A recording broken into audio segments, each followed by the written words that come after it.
የአማራ ክልል ከፍተኛ የቢሮ ኃላፊ የነበረ ሰው ከሻቢያ በየወሩ $2000 የሚከፈለው ነበር። በጥቅም የተሳሰረ የነበረበት የሌሎች ሀገሮች እንቅስቃሴ አንዳንዱን በገንዘብ አንዳንዱን በሌላ ምክንያት በመያዝ ብዙ ስራ የተሰራበት ወቅት ነው። አሁን የዚህ ሰላም ስምምነቱን ከተፈራረምን በኋላ በጣም ብዙ ሰራዊታችን ወደ ካምፕ እየገባ ነው። የዚህን እጅን የቆረጥ ነውና ትልቅ የኃይል ማዛባት ስራ ሰርተናል። ፖለቲካሊ ትልቅ ውጤት አምጥተናል ብለን እናስባለን። ከዚህ በተጨማሪ የአፍሪካ ችግሮች በአፍሪካ መሪዎች ነው መፈታት ያለበት። ስለዚህ አፍሪካ ውስጥ ያሉ ተቋማትን ንቀህ በሌሎች ላይ ዲፔንድ የሆነ ፍላጎት ካለ አንተ ነገ ሀገርህን ላለመሸጥህ ምንም ዋስትና የለም እና የተፈራረምነው ውል አለ፣ ትልቅ ውል አለ። ዲዲአር የሚባለው ዲሞቢላይዜሽን፣ ዲስአርማመንት እና ሪኢንተግሬሽን እነዚህን በተሟላ ሁኔታ ማድረግ ይጠበቅብናል። ስለዚህ እነዚህ ተቋማትንም እናከብራለን። አብረናቸው የምንሰራም ከነሱ ጋር ነውና ድርድር እና ውይይት ነገሮች ታቡ አስመስሎ የማይነገር አድርገው እንድንስል ያደረጉ እነዚህ የውጭ ባዳዎች ከውስጥ ባንዳዎች ጋር ተጃምለው ነው። አሁን ኮሚቴዎች እንዲቋቋሙ እየገፋፋን ያለው ካምፖች ተዘጋጅተዋል። በየቦታው ላይ ካምፖች ተዘጋጅተዋል። ይሄ የሚመጣው ሰራዊት በካምፕ ይገባል፣ የመለየት ስራ ይሰራል። ራሱን አሰልጥኖ አፕግሬድ አድርጎ ካለው ከነባሩ የጸጥታ ኃይል ጋር ተቀላቅሎ ሀገራዊ ግዳጅ ይወጣል።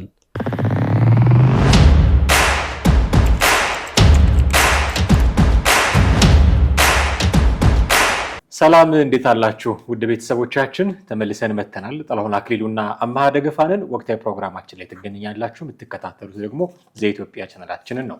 በዛሬው ፕሮግራማችን ከዚህ በፊት በነበረው ፕሮግራማችን ላይ የማስረሻ ሰጤን ንግግሮች በተወሰነ መልኩ ለመዳሰስ ሞክረናል። በሌላ ክፍል ደግሞ አሁን ሌላ የተናገራቸውን ነገሮች እንዲሁ ለመዳሰስ ነው የተገናኘ ነው። እስከ ፕሮግራማችን ፍጻሜ ድረስ አብራችሁን ትቆዩ ዘንድ የአክብሮት ግብዣችን ነው። ከኛ ጋር ስትሆኑ ፕሮግራማችንን ስትከታተሉ ቻናላችንን ሰብስክራይብ ማድረግ የደወል ምልክቱን መጫን እንዳይረሱ ልናስታውሶት እንወዳለን። ቪዲዮቻችንን ደግሞ ሼር እና ላይክ ብታደርጉልን ብዙዎች ጋር ሊደርስ ትረዱናላችሁና እሱ ማድረጋችሁን እንዳትዘነጉ በአክብሮት ልናስታውሳችሁ እንወዳለን። ስለ ሁሉም ትብብራችሁ ግን አስቀድመን ለማመስገን እንወዳለን። በቀጥታ ወደ ፕሮግራማችን እናልፋለን። አብራችሁን ቆዩ። ጥላይ እንዴት ነህ? ሰላም ነኝ፣ እግዚአብሔር ይመስገን አለው። ባለፈው ፕሮግራማችን ላይ አንድ ሁለት የማስረሻ ሰጤ ንግግሮችን ለተመልካቾቻችን ጋብዘን እዛ ላይ የእኛን ምልከታዎች ስናሻግር ነበረ። ሌላ የተናገራቸው ነገሮች ደግሞ አሉ ትኩረት የሚስቡ በተለይም የመንግስት የፌዴራሉም ይሁን የአማራ ክልል መንግስት ትኩረት ሊያደርጉባቸው የሚገባ እንደዛ እንዲሆን የሚያስገድዱ ንግግሮችንም ደግሞ ሲናገር ሰምተነዋል። እስቲ ከነዛ ንግግሮች መካከል አንዱን እንስማና እንመለስ። በጥቅም የተሳሰረ የነበረበት የሌሎች ሀገሮች እንቅስቃሴ አንዳንዱን በገንዘብ አንዳንዱን በሌላ ምክንያት በመያዝ ብዙ ስራ የተሰራበት ወቅት ነው። አሁን የዚህን እጅን የቆረጥ ነውና ትልቅ የኃይል ማዛባት ስራ ሰርተናል። ፖለቲካሊ ትልቅ ውጤት አምጥተናል ብለን እናስባለን። ከዚህ በተጨማሪ የአፍሪካ ችግሮች በአፍሪካ መሪዎች ነው መፈታት ያለበት።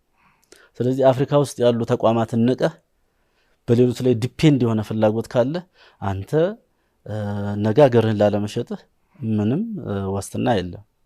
ስለዚህ እነዚህ ተቋማትንም እናከብራለን።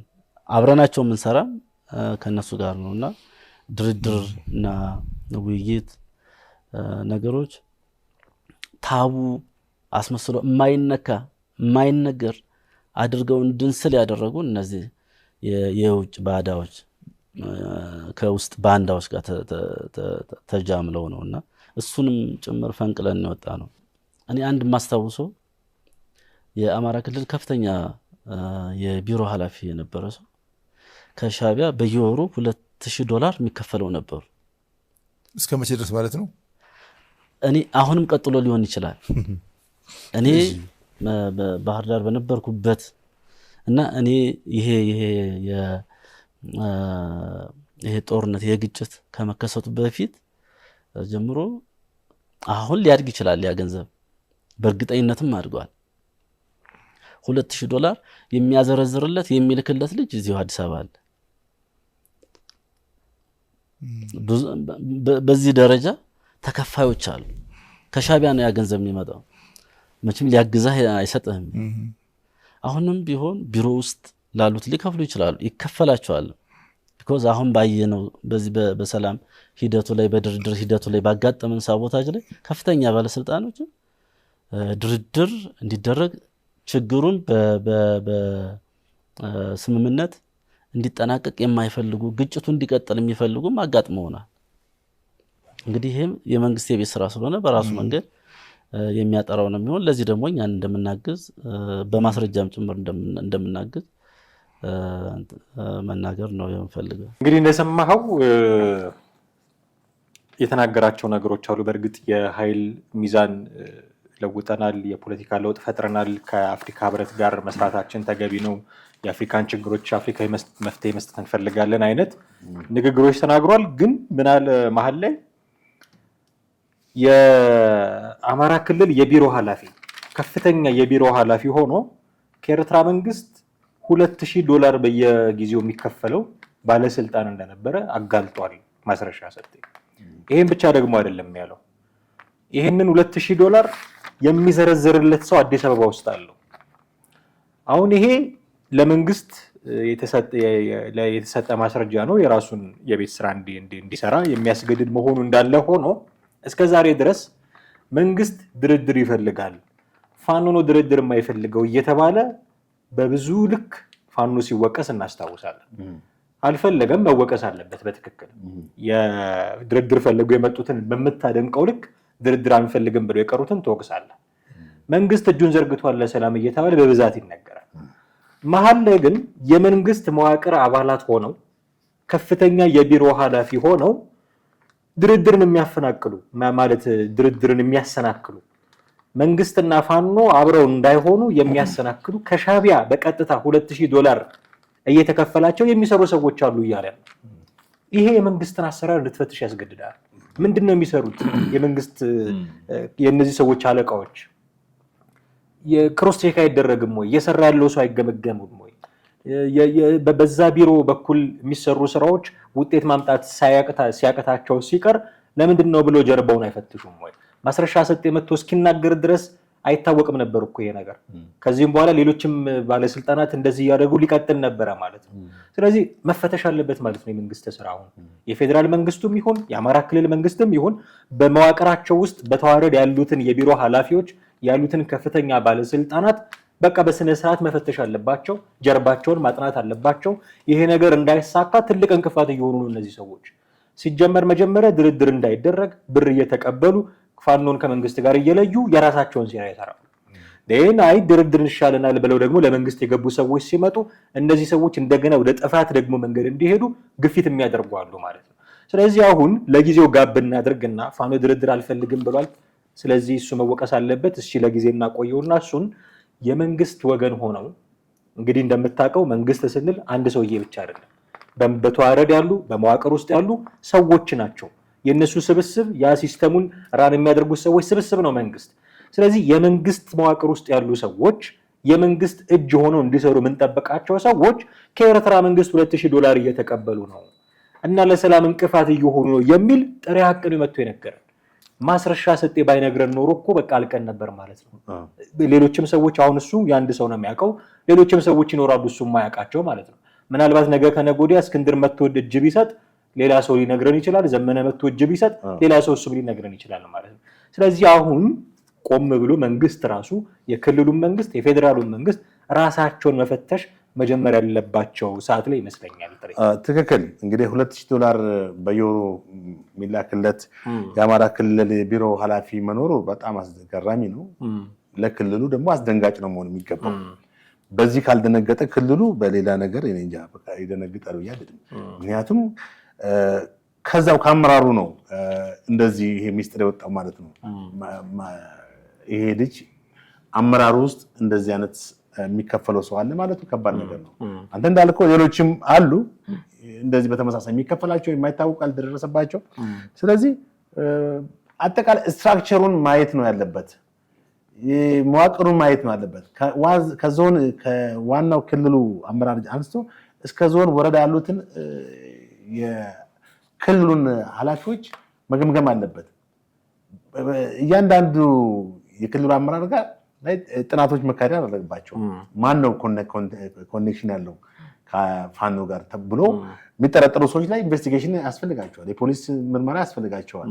ስለዚህ ይሄን መውጣት ያለበት ክልሉ ነው። ምክንያቱም ለራሱ ህልውና አደጋ እኮ ነው።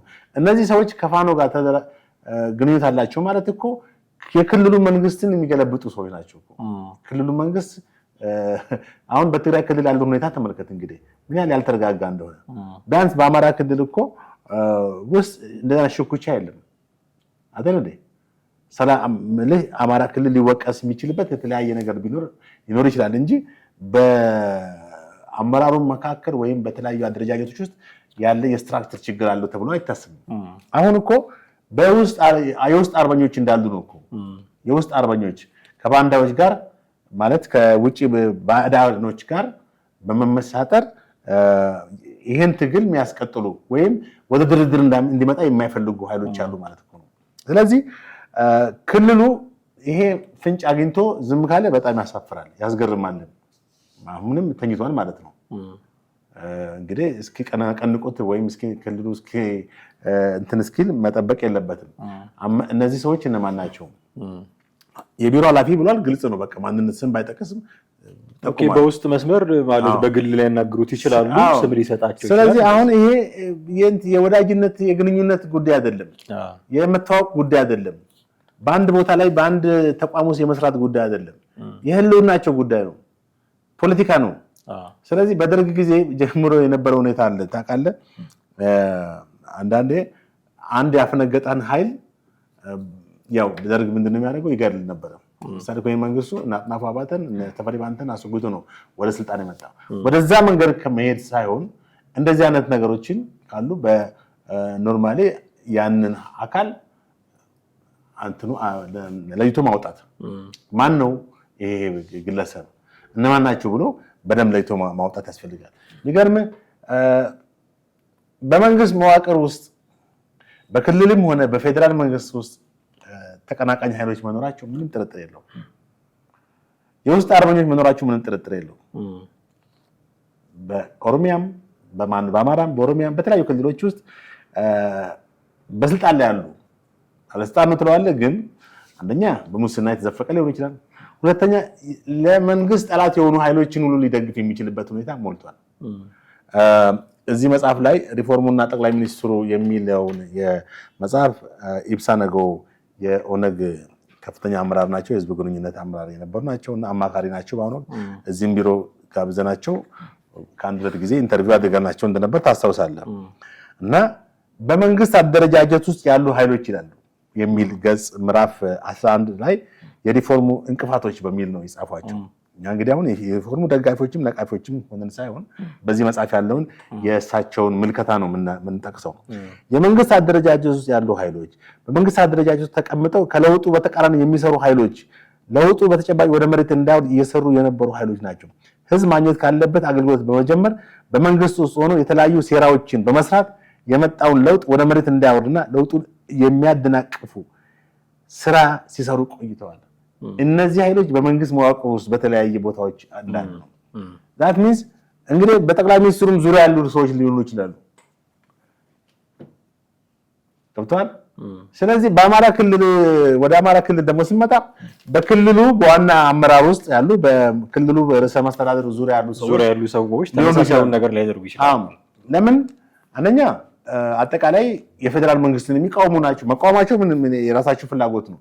ግን መቃወማቸው ጉዳት የሚያመጣ ከሆነ እዛ ውስጥ አይታወቁም። ባለስልጣናቶች ናቸው ተብለው ነው የተቀመጡት። የክልሉን ልማት፣ እድገት፣ የህዝቡን መሰረታዊ ነገሩ ያሟላሉ። የስራ አጥነትን ምናምን የመንግስትን ፖሊሲ ያስፈጽማሉ።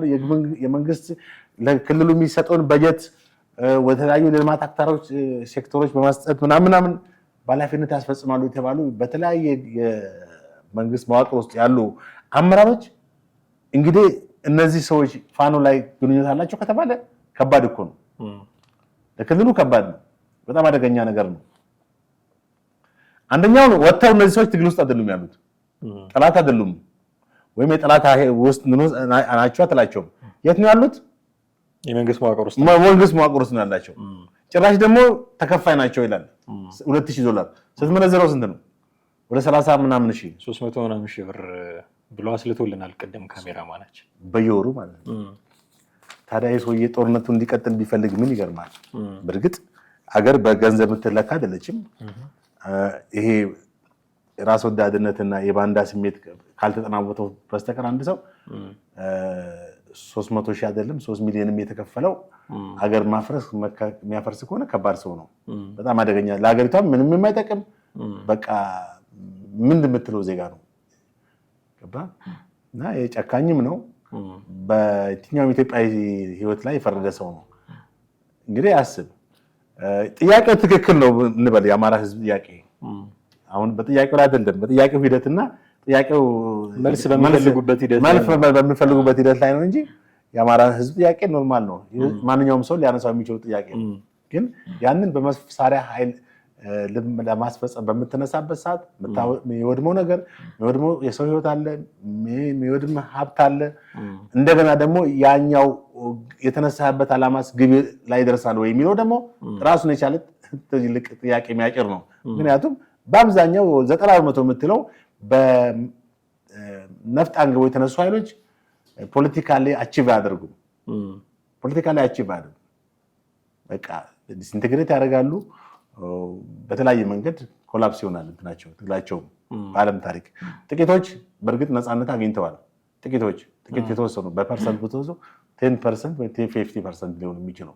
በዓለም ታሪክ ግን አብዛኛው ነፍጥ ያነሱ ኃይሎች ምንም አቺቭመንት የላቸውም። ለምሳሌ አሁን እኮ የቅርብ ጊዜ ወደ እንኳን ወሰደ ሶሪያን ወሰዳት። የበሽር አሳድን መንግስት ለመጣል የተነሳው የሶሪያ አማጺ የፈራረሰች ሶሪያ ነው የተቀበለው። ግን የፈራረሰች ኢትዮጵያን ሊቀበሉ ነው እነዚህ ሰዎች። at the end of their achievement ማለት ነው። at the end of የነሱ የትግል አቺቭ ሲያደርጉ ማለት ነው። ያ አማራን ኦልሬዲ ማፍረስ ጀምረዋል። አማራን ጨርሰው የተቀሩ ኢትዮጵያ አፍርሰው ነው ኢትዮጵያ የሚረከቡት ማለት ነው። ያ ነው እንትናቸው። አንድ አብይን መንግስት ለመጣል ብሎ መላ ኢትዮጵያ ማፍረስ ማለት ነው። ለዚህ ደግሞ በየወሩ 2000 ለዚህ ደግሞ በየወሩ $2000 ይከፍላል። $2000 እየበላ በጣም ከባድ ነው። ይሄ ማለት ምን ያክል እንግዲህ የራስ ወዳድነትን ከሀገርና ከህዝብ ከሀገር አንድነትና ከህዝብ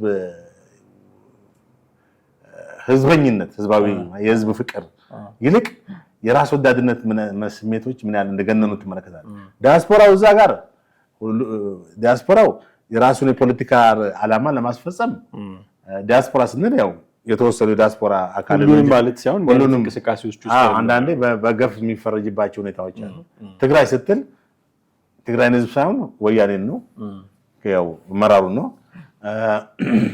አማራ ክልል ያለው ፋኖን ነው። ያው አዳሪን በማደሪያ መጥራት የሚባል የመጽሐፍ ልማድ አለ። እሱን ተጠቅመህ ነው። እኔ የሚገርመኝ ይሄ አሁን $2000 ተከፈለው የሚባለው ሰው እኔ እንዴት እንደምረዳው ታውቃለህ? ቅድምም ከዚህ በፊትም በነበሩ ፕሮግራሞች ደጋግማ አንተም ታነሳዋለህ። ጥያቄው ይሄ አማራ ክልል ውስጥ ያለው ጥያቄ ተገቢ የሆነ ጥያቄ ነበረ እንላለን ብዙ ጊዜ። ምክንያቱም በማንነታችን አንገደል ነው ጥያቄው። ንብረታችን አይውደም አይፈናቀል ነው። ስለዚህ ተገቢ ጥያቄ ነው። ወለጋም የሚሞተው አሩሲም የሚሞተው በተለያየ አካባቢ የሚሞተው ወንድሜ ለምን ይሞታል የሚል ጥያቄ ነው የተነሳው። ስለዚህ ተገቢ ጥያቄ ነው። ለዛ መልስ መስጠት ነበረበት መንግስት። በጊዜው መስጠት አልተቻለም። እንዲህ አይነት ቀውስ ውስጥ ገብተናል። ሊታረም የሚገባው ጉዳይ። አሁን ግን የመንግስት መዋቅር ውስጥ ሆነው እንደዚህ $2000 በየወሩ የሚቀበሉት ሰዎች ያንን ተገቢ ነው ያለውን ጥያቄ ለኪሳቸው መሙያን የተጠቀሙበት አየህ። ሌሎች ደግሞ ለስልጣን ፍላጎታቸው ማርኪያ ነው የተጠቀሙበት። ሌሎች ደግሞ አቋራጭ መንገዳቸው ነው ያደረጉት። ሌሎች ቅድም ስንጠቅሳቸው የነበሩት ዲያስፖራዎች አሜሪካ ሆነው አንዴ የሽግግር መንግስት አንዴ ሁለገብ ትግል እያሉ ሰነድ የሚያዘጋጁ ሰዎች ይሄ ተገቢውን የአማራ ህዝብ ጥያቄን በአቋራጭ 4 ኪሎ መግቢያ አድርገው ነው የሚያዩት። እንደዛ አድርገው ነው የሚያዩት።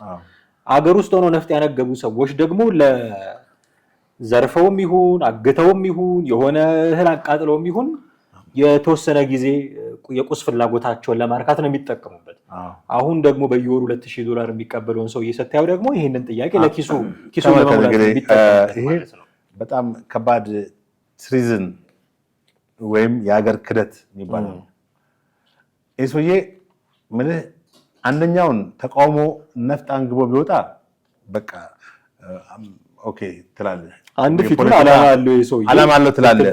እዚህ ጋር ግን በሀገር ሀብት በህዝብ ሀብት በመንግስት በጀት እየተወሰደ የሚተዳደረውን ክልል ከዛ ደግሞ እዚህ የወሰደ ክልሉ ከሚያገኘው የኢኮኖሚ ሬቨኒው እየተከፈለው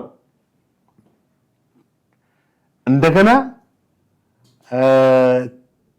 ከውጭ ማለት መንግስትን ለማፍረስ መንግስትን ለመጣል በሚካሄደው እንቅስቃሴ ላይ የውጭ ኃይል በሚሰጠው ክፍያ እየተጠቀመ የሚኖር ሰውዬ ከዚህ በላይ ሀገር ክደት የለም።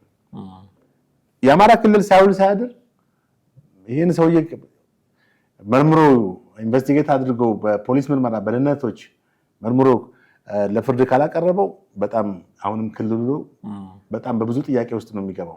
አሁን ይሄ ማስረጃ ያጋለጠው ትልቅ ፌብል ማለት ትልቅ ድክመት እንዳለ በአመራሩ ላይ አጠቃላይ በክልሉ መዋቅር ላይ ትልቅ ድክመት እንዳለ ትመለከታለህ። ምክንያቱም አንደኛ ማስረሻ እስኪናገር ድረስ መጠበቅም አልነበረባቸውም። ይሄን ቀድሞ አውጥተው ቢሆን ኖሮ ምን ያክል ጠንካራ ስራ እየሰሩ እንደሆኑ በማዕከላቸው የነበረውን ክፍተት ሁሉ ያጠቡ ነበር። ሌሎችም ደፍረው ወደዚህ ነገር ውስጥ አይገቡም ነበር። ነገር ግን በጣም ክፍተት እንዳሉ ትመለከታለህ። በአማራ ክልል ውስጥ ያለው የክልሉ መስተዳድር ላይ በጣም ሰፋ የተንቦረቀቀ ክፍተት እንዳለው ትመለከታለህ። እንግዲህ አንድ አመራር ያውም የክልሉ የቢሮ ኃላፊ $2000 የሚቀበል ከሆነ ሌላ የሚቀበሉ ሰዎች ይኖራሉ እና በዚህ ሁኔታ ላይ ስትመለከተው አሁንም ክልሉ ትልቅ የቤት ስራ ይጠብቀዋል። አንደኛ ይሄ ልጅ የሰጠው መረጃ መሰረት አድርገው የፖሊስ ኃይል የምርመራ ኮሚሽን አቋቁመው ማን ነው ይሄ ሰውዬ ብለው ካልሰሩ ምንድነው የነሱ ስራ? ምንድነው የነሱ ኃላፊነት? የፖሊስ ኢንቨስቲጌሽንስ ምንድነው ጥቅሙ? ይሄን ካልሰራ ምክንያቱም ከዚህ በላይ ባንዳነት የለም። አየህ፣ ምክንያቱም የሰውዬ ያለው የት ነው? ክልሉ ማስተዳደር ውስጥ ማን ነው? ማስተዳደር ውስጥ ነው። ያው የቢሮ ኃላፊ ነው ተባለ። $2000 የተከፈለው ነው ተባለ። ስለዚህ እውነት ነው ውሸት ነው? ይሄ ሰውዬ ማጣራት የማን ነው? አየህ፣ ይሄ ነው ትልቁ ስራ ሊሆን የሚገባው። እና ከዚህ ጋር በተያያዘ እንግዲህ ምልህ ክልሉ አሁንም ወደ ተሻለ ሰላም፣ ጸጥታ እና ፒስ እንዲመጣ የክልሉ መስተዳድር ጠንክሮ መስራት አለ። አሁን የተገኘውን ሰላም እቺን ቀዳዳ እንዳደፈርስበት አሁንም የተንጫጫ ያለ ኃይል አለ ከውጭ እኛ እናቆም ምናምን እኛን አወክልም ምናምን የሚሉ የሶሻል ሚዲያ አርበኞችም አሉ። እነሱም በዛም በዚህም የተኮሱ ነው። ገብቷል። ይሄ በዚህ ሊደናገጥ አይገባም። ክልሉ የተገኘውን ሰላም ፎርዋርድ ማስቀጠል መቻል አለበት። ይሄ እንዲቀጥል እነዚህ ገንዘብ የሚከፈላቸውን ሰዎች ፋይንድ አውት አድርጎ ተገቢውን እርምጃ ወስዶ ማሳየት አለበት። ሌሎች እንዲሰሩ እንዲህ አይነት ነገር ውስጥ የሚገቡ ከሆኑ ሌሎች እንዲሰጉ ማድረግ መቻል አለበት። የኔ ሰጋት አሁን ይሄ የአንድ የቢሮ ኃላፊ $2000 ተቀበለ የተባለው መቼም ብቻውን ይሄን ነገር ያደርጓል ብዬ ነው ያላሰብኩት። ከሱ በታች ያሉ በተዋረድ ሌሎች በመዋቅር የሚመራቸው ሌሎች የሥራ ኃላፊዎች ሊኖሩ ይችላሉ። በየደረጃው የሚቦጨቅላቸው ደግሞ ትናንሽ ገንዘብ ለነሱም ይኖራል ማለት ነው። አፋቸውን ማዘጊያ ገንዘብ ሊኖር ይችላል። እሱ ያገኘው መረጃ ነው እንጂ ከዚህ ውጭ እኮ ሌሎች መረጃዎች ሊኖሩ ይችላሉ። አንድ ነገር ገብቷል።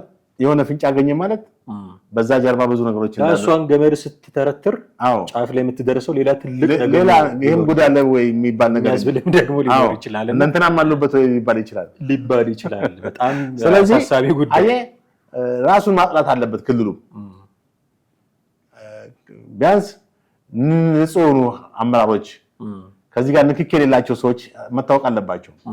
ምን ያክል ሰዎች ናቸው በጅምላ እንዳይፈረጅ ከሚፈረጅ አትሊስት ሰዎቹ ሰዎች አሁን ተመልከት፣ ሰዋት በጅምላ ተፈርጀዋል ማለት ከውስጣቸው መልካም ሰዎች የሉም፣ ትክክለኛ ዓላማ ያላቸው ሰዎች የሉም ማለት አይደለም። ማጆሪቲው ግን የህወሓት ጀነራሎች እነ ምግበ የምትባላቸው ጀነራል ምግበ፣ እነ ዮሐንስ ጀነራል ዮሐንስ፣ እነ ፍስሐ የምትባላቸው የሚባሉት ከዚህ በፊት ደጋግመን የተናገርነው አይደል? ከሻዕቢያ ጋር ጥሩ ወዳጅነት ያላቸው፣ ኢትዮጵያን የማተራመስ ትልቅ አጀንዳ ያላቸው፣ የትግራይን ህዝብ እንደገና እያማለሉ ወደ ጦርነት ለማስገባት ወጣቱን ያ ሁሉ አልበቃ ብሏቸው ማለት ነው 100,000 ህዝብ አስጨፍጭፈው እንደገና ሌላ ደግሞ የትግራይን ህዝብ ጦስ ሊያደርጉ የተዘጋጁ ሰዎች ናቸው። አሁን ቲፒኤልኤፍ ሲቪል አመራሩ ብትለው እነ ደብረጽዮንም ጤናማ እንትን አይላቸውም ስላልተመቻቸው ነው እንጂ አሁንም ኮምፈርት ኤሪያ ኮምፈርት የሆነ ነገር ቢያገኙ ወደ ጦርነት ከመግባት ወደ ኋላ አይሉ። ሌሎቹ ብዙዎቹ እንዲህ ስለሆኑ በጅምላ ለመፈረጅ ይመቻል። አዎ አማራ ውስጥ ግን እገሌ እገሌ ብለህ የምትለው መጥፎ አመራር አለ ብለህ የምትለው የለም። ግን አሁን አለ በዚህ መረጃ መሰረት። ስለዚህ አማራ ክልል ውስጥ ደንበኛ ባንዳ አለ። አማራ ክልል ውስጥ ደንበኛ የክልሉ የአማራ ክልል መስተዳድር ውስጥ በመንግስታዊ መዋቅር ውስጥ ከመንግስት በጀት ከክልሉ ከሚገኘው ኢኮኖሚ ሬቨኒው በሚከፈለው ደሞዝ ሌላ ጨዋታ የሚጫወት አካል አለ። ይሄ ማን ነው? ይሄንን ማውጣት ያለበት ማን? የክልሉ የፖሊስ እና የምርመራ ኮሚሽን በጥቅሉ የክልሉ መንግስት ስራ ነው። ይሄን ንግግር ችላ ብሎ ዝም ብሎ እንደ አንድ ወሬ አይነት ነገር ካየ ጨዋታው ይቀጥላል። አሁንም ሌላ የባሰ አሁንም እኮ እነዛ ኃይሎች ተመልከት፣ በጣም እንደ ቆቅ ንቁ መሆን አለበት። ቆቅ አይታታል እንደዚህ ነው የምትለው ሁሉ ነገር ማንኛውም ኮሽ በቃ እኔ ስላየዋት ነው ቆቅን እና እንደ ቆቅ ንቁ መሆን አለበት ማለት ምንድነው?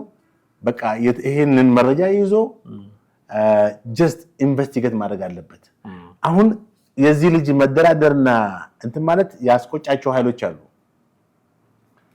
ያስቆጫቸውን ኃይሎች ምንድነው እነዚህ የሚፈልጉት ኃይሎች? ጦርነቱ እንዲቀጥል ነው።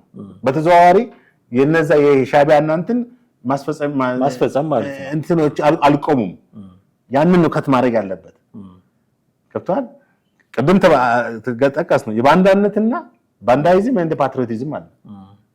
ሌላ ነገር የለውም። ምክንያቱም በተገኘው ሰላም የተገኘውን መጀመሪያ ሰላም ነው የሚቀድመው። በጦርነት የምታመተርፈው ነገር የለም። ታየ እኮ ቅድም ያቀረበው ፊገር አለ። ክልሉ ኦልሞስት ብዙ ነገሮች አጥቷል። 10 ቢሊዮን ብር መውደም ማለት ይሄ ቅድም የጠራቸው ነው። የተለያዩ ማዞች የሚጠቁሙት ክልሉ ያለበትን ደረጃ ነው። አሁን ከዚህ በኋላ 20 ቢሊዮን ይሆናል ፕላስ 40 ቢሊዮን እና ተመልከት የተለያዩ ጫጫታዎችን ማለት አሁን የተለያዩ ጫጫታዎች ማለት የሰዎች ሐሳብ ይታፈን አይደለም። ይሄንን ድርድር እንደ ባንዳነትም ያዩ ሰዎች አሉ። የትኛው ነው ባንዳ የሚለው ነገር እንግዲህ በሂደት የሚታየው ነው። እንደ ባንዳነት ለመሰለ መጀመሪያ ይሄ ልጅና መስፍን ማን ነው የሚባለው? መስፍን ከፋለ መስፍን ከፋለም የከፍተኛ እንትን ነው መሰለኝ የዚህ አመራር። ሁለቱ ከመንግስት ጋር በሚስጥር ምናምን ሲገናኙ ታይተዋል በሚል ነው ተባረዋል የሚል አይወክሉንም በሚል አንድ እስክንድር ተናገረ። አንድ ደግሞ እዚህ ማነው ስሙ ዘካሪያስ ነው ሰምባዲ የሚባል ሰውዬ ለዩቲዩብ እንትኖች ተናግሯል። ለዩቲዩብ ሚዲያዎች ምንድነው ያለው? ኦልሬዲ ሁለቱም አይወክሉንም ምናምን አለ። አየህ አሁን ይሄ ከዚህኛው ወገን የሚመጣው እንትን አለ። በእርግጥ ይሄ ልጅ ባንዳ እንትን ነው ወይ ባንዳ ሁኔታ ነው የሰራው ወይ? መደራደር በራሱ መከራከሪያ ይሄ የተደራደረው ሳይሆን መደራደር በራሱ ባንዳ የምትለውን ቃል ያጠፋዋል። መደራደር ለሰላም መደራደር ወደ ጦርነት ነው ባንዳነትን ከፍ የሚያደርገው። ገብቷል ባባለ አሁን በያዝነው ኮንቴክስት ደግሞ የሚደራደሩ ሰዎች ሳይሆኑ ባንዳ ገንዘብ የሚቀበሉ ሰዎች ናቸው። ትክክል። በጣም ጥሩ። አንድ ተጨማሪ ቪዲዮ ልጋብዝ፣ የመጨረሻችን ይሆናል ይሄኛው። ተመልሰን እንመጣለን። የዚህ የሰላም ስምምነቱን ከተፈራረምን በኋላ በጣም ብዙ ሰራዊታችን ወደ ካምፕ እየገባ ነው። በጣም ብዙ እየመጣ ነው። ሌላውም ይመጣል። በእኛ በኩል አቀባበላችን በተመለከተ አያያዛችን በተመለከተ እና የተፈራረምነው ውል አለ፣ ትልቅ ውል አለ። ዲዲአር የሚባለው ዲሞቢላይዜሽን፣ ዲስአርማመንት እና ሪኢንተግሬሽን፣ እነዚህን በተሟላ ሁኔታ ማድረግ ይጠበቅብናል። አሁን ኮሚቴዎች እንዲቋቋሙ እየገፋፋን ያለነው። ካምፖች ተዘጋጅተዋል፣ በየቦታው ላይ ካምፖች ተዘጋጅተዋል። ይሄ የሚመጣው ሰራዊት በካምፕ ይገባል፣ የመለየት ስራ ይሰራል። ራሱን አሰልጥኖ አፕግሬድ አድርጎ ካለው ከነባሩ የጸጥታ ኃይል ጋር ተቀላቅሎ ሀገራዊ ግዳጅ ይወጣል ብለን የምናስበውን በዚያ መንገድ እንዲቀጥል እናደርጋለን። ወደ ቤተሰቡ መሰናበት አለበት የሚባለው ደግሞ በ20 በ30 ሺህ ብር የምታሰናብተው ዜጋ መኖር የለበትም። ሊያቋቁመው የሚችል ነገር ያስፈልጋል። ይሄ የክልሉ መንግስት ይመለከተዋል፣ የፌዴራል መንግስት ይመለከተዋል፣ ዓለም አቀፍ ተቋማት ይመለከታቸዋል። ስለዚህ የዚህ የግብርና ሜካናይዜሽን ተጠቃሚ እንዲሆኑ የማድረግ የተለያዩ የመሬት አቅርቦት፣ ሌሎች ገንዘብም ደግሞ እየተደራጀ ራሱን ሊያቋቁምበት ቤተሰብ ሊመሰርትበት እና ራሱን ዜጋ ነው የትም ጥለው አይደለም።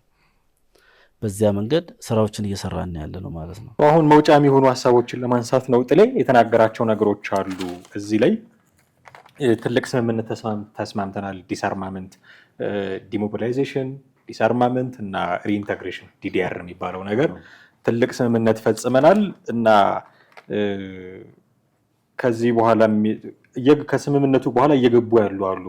በስፋት በተለያዩ የመረጃ ምንጮችም እየሰማን ነው እና የእነዚህ ሰዎች እጣ ፈንታ ምን ያህል እንደሚያሳስበው ነው ይሄ አሁኑ ንግግሩ የሚያሳየው።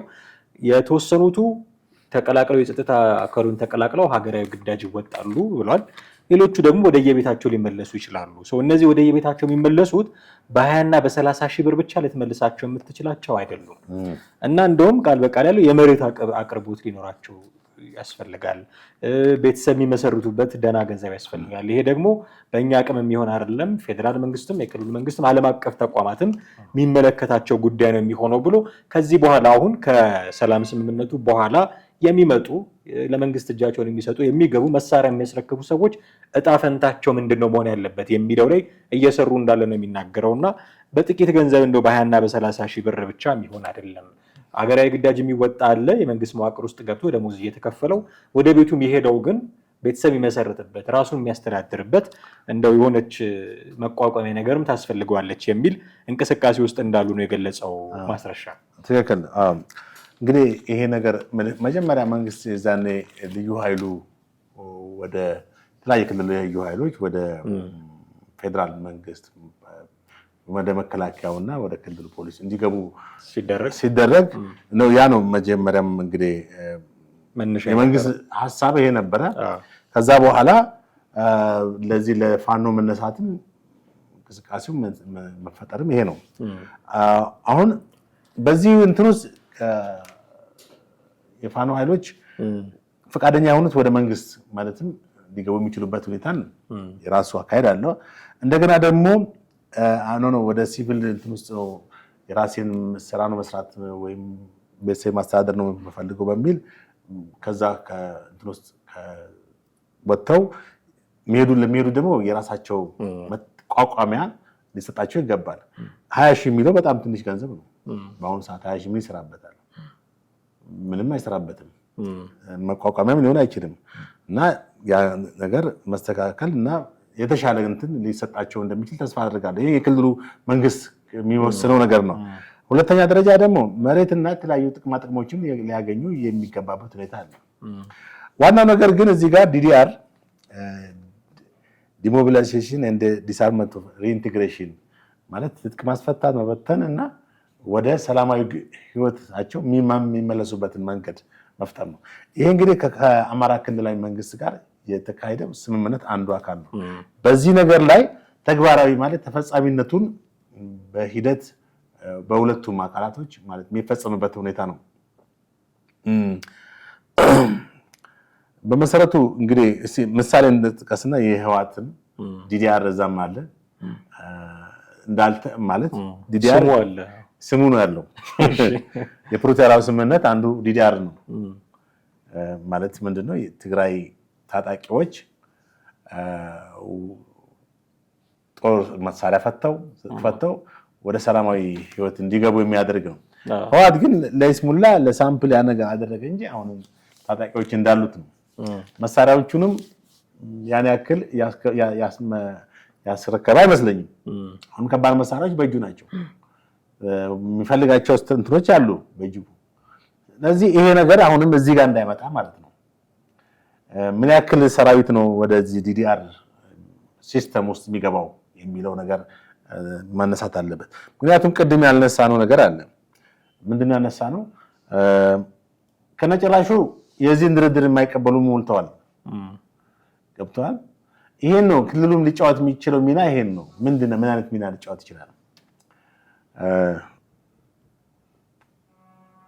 እንግዲህ ይሄን ድርድር የማይቀበለው ኃይል አሁን በጦርነት ሊቀጥል ማለት ነው። እኛን አይወክልም ሲል እኛ ገና ትጥቅ ትግል ላይ ነን ነው። ያ ደግሞ ቅድም ከጠቀስነው ክልሉን እየጎዳ መሆኑን ጠቅሰናል። በሰላማዊ ድርድር ነው መጠየቅ ጥያቄዎች መቅረብ የሚገባቸው። በሂደት በአንድ ጊዜ ላይ አይፈቱ ይችላሉ። በሂደት ግን ኃይልን አሰባስቦ በመጠየቅ አሁን እኮ ክልሉም ተባባሪ ሊሆን ይገባል። ፋኖ በሚያነሳው ጥያቄ ክልሉ የሚያስተዳድረው የክልሉ መስተዳድርም እኮ የዚህ ጥያቄ እንትን እኮ ነው ደጋፊ መሆን ይገባዋል አይደል? ዝም ብሎ የመንግስትን ፖሊሲ ብቻ ከፌደራል የሚመጣው ማስፈጸም አይደለም። ስለዚህ ይሄ ሞር እንትኖችን ሁሉ ማስፋት ይገባዋል ማለት ነው። የአማራ ክልል አንደኛ ይሄን ነገር ተደራደርኩ ብሎ ዝም ብሎ መቀመጥ እንደሌለበት፣ ምክንያቱም ይሄን ድርድር የሚቃወሙ ኃይሎች እንዳሉ ማወቅ አለበት። ገና ከጫካ እንትን ያሉ አሉ። እንደገና ደግሞ ይሄን ድርድር በበላይነት ወደ ፍጻሜ እንዲደርስ አቺቭ እንዲያደርግ ደግሞ ዲዲአርን ተግባራዊ ማድረግ ያለበት። እነዚህ ሰዎች ካሳ ሊከፍል የሚችለው እንግዲህ ክልሉ መንግስት ነው አይደል? ሌላ ማን ይከፍላል? አቅም አለው ወይ? ያው እንግዲህ ፌደራል መንግስትን በዚህ ትልቅ ኢንቮልቭ ሊያደርግ ይገባል። ለትግራይ እኮ ባለፈው ተቃውሞ ሲያካሂዱ መክፈል አልቻሉም ታውቃለህ። ለዛ ነው ተቃውሞ በጣም የበረታው። አሁንም ወደ ሌላ ተቃውሞ እንደገና እንዳይቀጥል ማድረግ ደግሞ ራሱን የቻለ ነው። ጥንቃቄ የሚፈልግ ነው። እነዚህ ሰዎችን ጦር መሳሪያ በማስፈታት ወደ ቀድሞ ህይወታቸው ለመመለስ ክልሉ ሚዛናዊ ሆነ ነገሮችን ያማከለ ስራ ሊሰራ ይገባል። አለበለዚያ አሁንም ያኮረፈ ህዝብ ተመልሶ ከመጣ ደግሞ ሌላ ችግር ውስጥ ነው የሚገባው። ያ እንዳይሆን እንግዲህ ትልቅ ስራ መስራት አለ። በተለይ ደግሞ አሁን ክልሉ ወይም ክልሉ መንግስት ከማንም በላይ የሚያውቀዋል እንግዲህ በክልሉ ያለውን እንቅስቃሴ የተቃውሞ ኃይሎች እንዳሉ ያውቃል። ስለዚህ የነዚህን እንትን ዝም ብሎ ችላ ማለትም ሊኖርበት ይገባል ማለት ነው። ምን አይነት ፖለቲካዊ አቅጣጫ መከታተል አለበት ማሰብ አለበት። ከዛ በፊት ግን ቅድም ያነሳ ነው $2000 ተከፋዮችን ሰዎች መንጥሮ ማውጣት አለበት። ጥንካሬውን በዚህ ነው መገንባት የሚችለው። አለበለዚያ ዝም ብሎ የደከመ አካሄድ ነው የሚሄደው። አለበለዚያ አሁን ክፍተቶችን እያሰፋ ለሌላ እንደገና ክልሉን ወደ አለመረጋጋት ሊመራ የሚችል ነገር ውስጥ ነው የሚሆነው።